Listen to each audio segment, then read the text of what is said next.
Just a sec.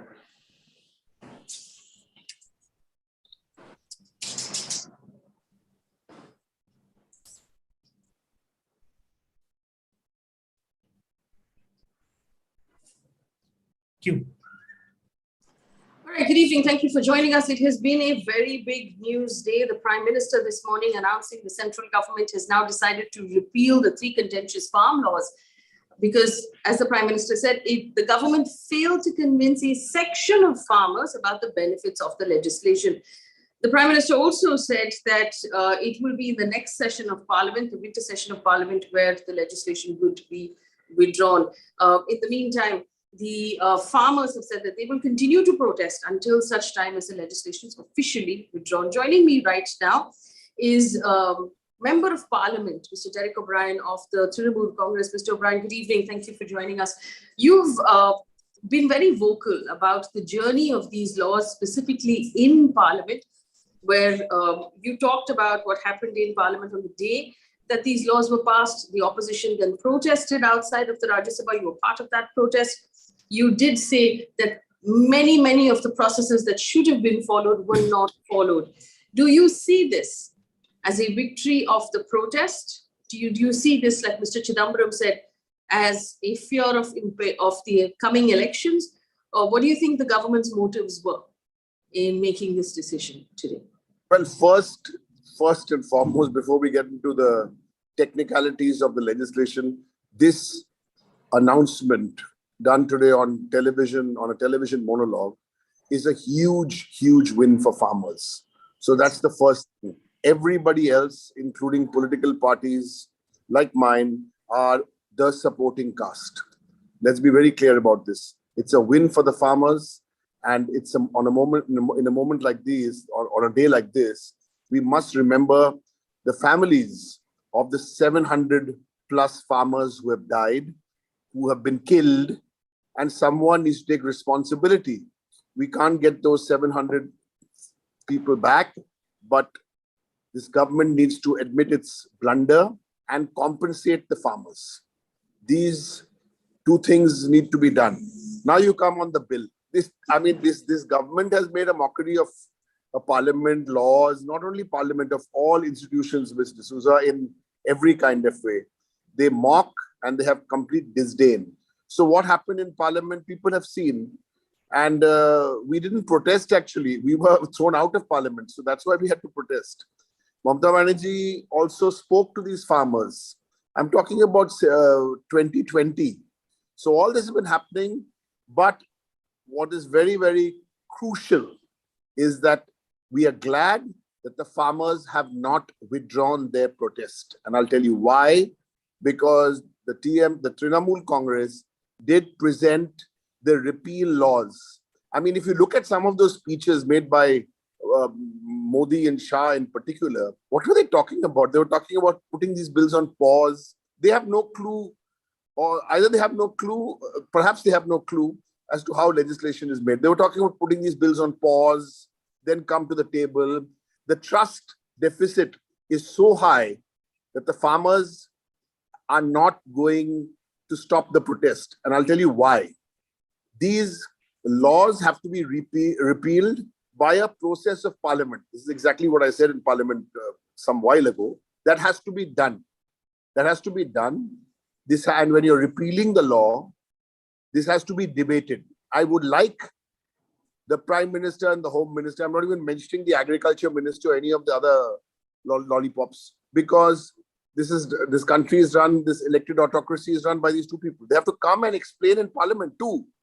And they have to listen. Yes, Ms. D'Souza. Sorry, that was a long answer, but No, that's fair enough. I want to understand from you now, even until recently in Supreme Court, the government was arguing for these laws. The Supreme Court, in fact, warned the farmers that it will not allow them to block roads in this manner and inconvenience people indefinitely. The government seemed to be digging its heels in on this law, as it has done for the last 1 year. What do you think changed now? The E word, elections, stunts. The next thing they should do is go back to November 8th and demonetization. And they should roll that back. What about the CAA? You see, the broader picture, I mean, today the story is the farmers have won, 700 have died, and I've told you that. But I think the broader picture here today is how Modi and Shah mock parliament and they bulldoze parliament. And the ministers, they're sitting also, I can't mention names, but they tell us that, we can't do anything about this. I mean, if you look at the chronology as to how this was done, how these laws were passed, how many laws in parliament, how many procedures in parliament were broken. This is not the way legislation is done. It's the same with the Citizenship Amendment Act. And now that should be next on the line. You see, there has to be some parampara.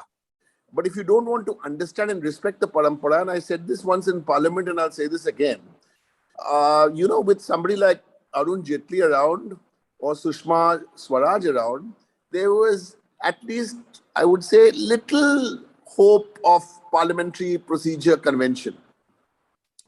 With these two people there, and I have full respect for the Prime Minister and the Home Minister, they are like Prime Minister, that's the position. But I have no respect for people like Mr. Modi and Mr. Shah who come to Parliament thinking it's some, little gymkhana in Ahmedabad, they can just bring bills, pass it. And this is not the way to go. This is not the way to go, but this has been a big win. Let's keep the focus today on the farmers. It's their win. We are the supporting caste. There's no one-upmanship here from any political party. There shouldn't be. Now bring the bill. We've in fact put out a copy of that draft legislation. They should bring that. And I think obviously they haven't done this from the generosity of their heart. I can tell you, I also look at poll numbers and trackers, and the numbers in Punjab. You don't need poll trackers for that. They can't even go and hold a meeting in Punjab. This is something to do with Western UP and elections, But this is unfortunately this is what has become the situation. You needed 700 people to die and be in mourning because of your stunts. And I hope let me say this, I always praise independent platforms. How many I know I don't want to attack the messenger, but how many Noida channels did any interview with any member of parliament on these farm laws? How many? What did the largest English newspaper, quote unquote, largest English newspaper in the world, please see last 1.5 years what they've done, cover it. This is also a strong message for the media, is stop sucking up to the powers that be. Big win for my question to you, Mr. O'Brien, is you did say the government is going to have to explain itself in Parliament now. Would you explain to us, for those of us who don't understand how Parliament procedure works, is that going to be questions from opposition? Will they, like you said, they will have to table a repeal? Will they have to explain themselves while tabling the repeal? Because this government has not shown an inclination to explain itself at all in the last several years. I think you're expressing a lot of false humility there, where you say you don't understand Parliament. I'm sure you understand Parliament, but I'm saying you understand Parliament very well. See, there is a process. There is a process. This 9 o'clock in the morning, Friday morning, suddenly you'll announce. November 2016, suddenly you'll make an announcement. This can't be this. Yes, there's the process. And what is that process? In fact, in my speech in Parliament, on behalf of the All India Trinamool Congress, I explained the process and I even showed them the repeal. So when this bill is repealed, it has to be repealed in both houses. And when you repeal, there can be a full-fledged discussion and let them eat crow. In both houses, let them eat crow. Have you seen that speech on the floor of Rajya Sabha where the Prime Minister spoke about Andolan Jeevi? Every young Indian, what's this? And I think this is not the time only for politicians to speak up. Young India has to understand. It's not about 7 MPs, 7 elected MPs from Rajya Sabha across 3 political parties got thrown out of Parliament. But that night we got thrown out and we protested outside Gandhi statue. I remember one of the statements we made is this is only a very small sacrifice because we have to spend one night and one night outdoors. This is minor compared to the kind of killing which has happened, minister's son running. And I had the good fortune, Ms. D'Souza, that was one of the most difficult days in my life. And I've been a member of a party which has fought in the Singur movement. I'm talking about 2005 to 2011. But when even Singur, in terms of, what would I say? Singur was a big movement in Bengal.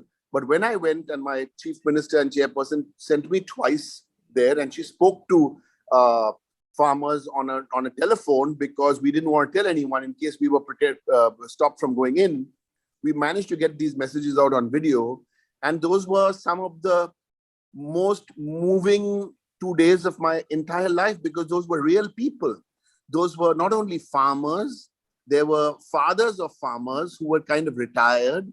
There were wives of farmers, and they were all there. And they were very clear that they said, we are not moving from here.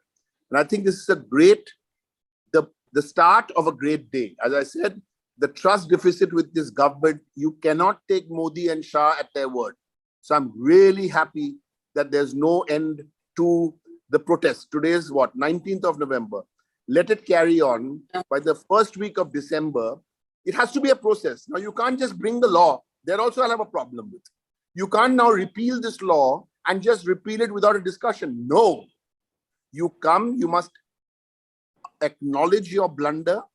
You must acknowledge you've hurt 700 families at least, and you find a compensation package, and then you say that you will not again mock democracy, mock parliament, and mock farmers and mock the people of India as you've just done. You've done it, we know why, for the Western UP elections. Do you believe that there were some comments also that maybe BJP-run states will bring in state-level formats of these laws now, as opposed to the central level, because it is a state subject and that's possible. Is that possible in your mind? Yes, but what BJP, see, we need to understand this. I'm sorry, I'm being very cynical, but there's no parliament, there is no assembly. We have to really fight hard. So as far as the BJP goes, I don't know what they will do, because Modi and Shah will decide, and then everybody will say yes, Hazur, and they will carry on doing what they do. But for those young people, especially those below 35 who I meet and say, sir, where is the opposition? You're not. This is a very good example. And as much as we talk about the opposition today, I want to call out those media houses who are in cahoots with the BJP, not the journalists. I have no problem with the journalists there, because it's their jobs. The media owners of these television channels and these newspapers who did not even, and even that network, the agency they have, what is it called? ANI. Yes. So many people went in. It was like a blank out. I'll tell you, Ms. D'Souza, my family is not interested in politics, nor is my wife, nor is my daughter. But my daughter traveled with me, 26-year-old girl. I had to travel with me and my colleague. Why? I traveled with her to the borders because she had to take pictures, because we couldn't take a photographer or we couldn't take a journalist. This was the situation. But today it's good. Yes. The message of the Bengal elections, Ms. D'Souza, is that Amit Shah and Modi's BJP are beatable. I want to ask you one more question, if I may, for the young people. The farmers were today on the winning side, and arrogance was on the losing side. Right. Very quickly, you're also our quiz master for an entire generation, teaching us general knowledge and history. We now live in a country where there are some people who have said that the manner in which we won our independence in this country was actually begging. And I think that today is also a victory for peaceful protest, which is the culture of India. We are a culture of peaceful protest. That's how this country was born. And that is what we taught the world. Many, many other countries won their freedoms based on the format of peaceful protest and non-violence that Mahatma Gandhi taught us. Is this that victory as well? Peaceful protest. We will not hit back, irrespective of what you do to us. The water cannons, the lathi charges that these farmers went through, they didn't budge. this is Gandhi, this is peaceful protest. Yes, Ms. D'Souza, not only the water cannons, not only the peaceful protest, but as I said, I spent only 2 days there. I knew how difficult it was. What about the cars? What about the other kinds of pressure which is being applied? You know, and I think this gives hope, because there are a lot of people you keep meeting and saying, is there hope for 2024? You know, everything cannot be an election result. And I'm really happy to be in a party like the Trinamool, who's had a leader like Mamata, who has done a peaceful protest, a hunger strike for 26 days. Modern Indian history will record that. 26 days in December 2005. So you don't have to be a politician to do 26-day hunger strike. That's another level. But if this peaceful protest starts in colleges, starts in high school, starts in coffee shops, and then picked up on the social media, because I've got no hope at all with these other regular media houses. And if it starts like journalists, I'm not saying, and the journalists don't have to suck up to anybody. The journalists just need to put out the truth, and that is good enough. Now, if the journalist also has a role to play, young people have a role to play, because peaceful protest eventually works. And now what we must do in the opposition is, in the winter session of Parliament, as it is, it's proven now. Today we talk about the farmers. The entire monsoon session of Parliament was washed out. I didn't wash it out. None of the opposition washed it out. The Supreme Court has now said, with their views on Pegasus, on our national security, it's the government which washed out the monsoon session. But now let them come here in December, from December 1 to 23, we must boom, boom, boom. And notice what, I was suspicious. If you notice what the Prime Minister said yesterday or day before, Parliament must be used for debate. There must be no, slanging in Parliament. What is this? Am I part of my college debating society? That was finished long ago. It's Parliament. You come in December, you apologize for your blunder, you announce big compensations, you eat crow, we will debate you in Parliament, and then you repeal the laws unanimously.